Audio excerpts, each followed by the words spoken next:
Sometimes you're in a match and you're getting beat.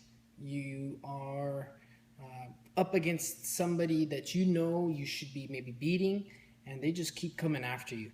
They're relentless. But there's something inside you that keeps telling you, no, I can do this. No, I'm going to win.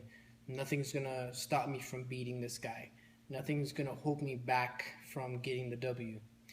That is, you could call that confidence. Where does that confidence come from? How do you train that confidence? How do you train something? It's basically physically. How do you physically train yourself in order to have that mental confidence? Right? These are two different things. One is physical, the training, and then the other one is mental. How you think. Do you guys understand? This is a really interesting process. And where that confidence comes from, where that relentlessness, I'm twisting on my words here, that determination to follow through and knowing that you're going to get the win, that's a really interesting thing. And I think most people would argue that that comes from a couple things. One, experience. Getting a lot of experience in that specific sport or in that specific area, or having been beat many times before, but just knowing that you can figure out and find a way to win. Another one is consistency, right? If you're consistently competing and consistently training, you're going to have experience. It kind of goes along with experience, right? But that consistency gives you something to base your experience off of, and it gives you confidence going into something, going into a situation. You have the experience before. You're consistently going through the same process, so you kind of know what to expect, and you're able to follow through with your actions. That gives you confidence.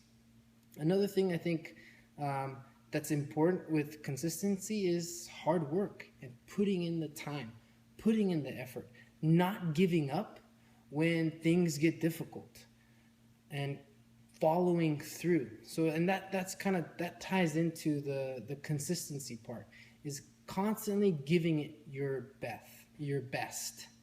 You know, so many times I think we start training really hard and then we back off or we take a break, right?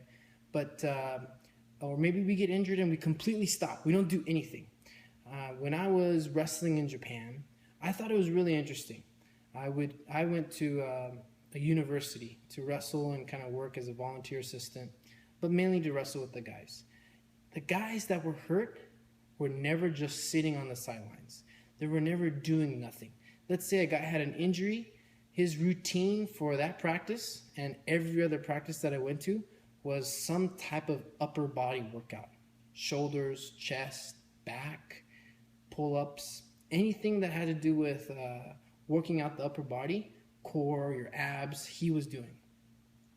Let's say somebody had a shoulder injury. That guy must have done 10,000 squats every single day, every single practice. And it never ended. I don't know how he kept doing that day after day after day.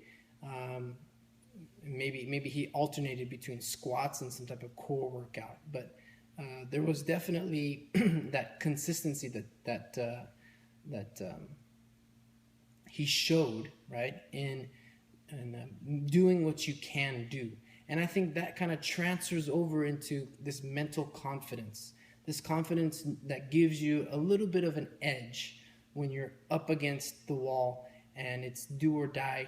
You need to score to win. You need to get the pin to win. You need to get the submission to win. It gives you just a little bit to persevere and to find a way to win. So working hard, being consistent, those are things that I think